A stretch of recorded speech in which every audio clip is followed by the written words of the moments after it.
Salut tout le monde. Aujourd'hui, je vous parle d'une plante très souvent utilisée en médecine chinoise que vous avez tout intérêt à toujours avoir chez vous. Cette plante, c'est Gansao, autrement dit la racine de réglisse. Et pitié, commencez pas à me parler des bonbons à la réglisse dégueulasses de votre enfance. J'en fais encore des cauchemars de ces cochonneries. Bref, en médecine chinoise, on considère que Gansao est une plante de nature neutre et donc qu'elle n'est ni vraiment réchauffante ni vraiment rafraîchissante, qu'elle est de saveur douce, ce qui la rend plutôt tonifiante et qu'elle agit tout particulièrement sur la rate, sur l'estomac et sur le poumon. Ok, mais concrètement, elle fait quoi cette plante? Eh ben, elle a plein de vertus. Déjà, c'est une plante qui favorise la digestion et elle va même au-delà de ça parce qu'elle soulage les douleurs abdominales et plus particulièrement les spasmes. Gansao va aussi agir sur le poumon en traitant notamment la toux sèche et la dyspnée. La Disney? Non, la dyspnée, c'est-à-dire les difficultés respiratoires.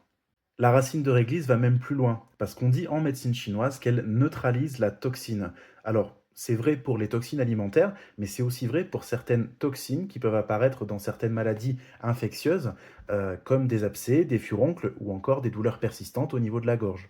Gansao a une autre vertu qui est fondamentale, elle permet de réduire la toxicité d'autres substances médicinales. C'est pas pour rien qu'on la retrouve dans de très très nombreuses prescriptions classiques. Ouais, effectivement, ça peut servir. Ouais. En plus, Gansao, c'est une plante qui est pas excessivement chère, qui est assez facile à trouver et surtout, elle est pas dégueulasse. Et ça, croyez-moi, c'est suffisamment rare dans les plantes qu'on utilise en médecine chinoise pour être noté.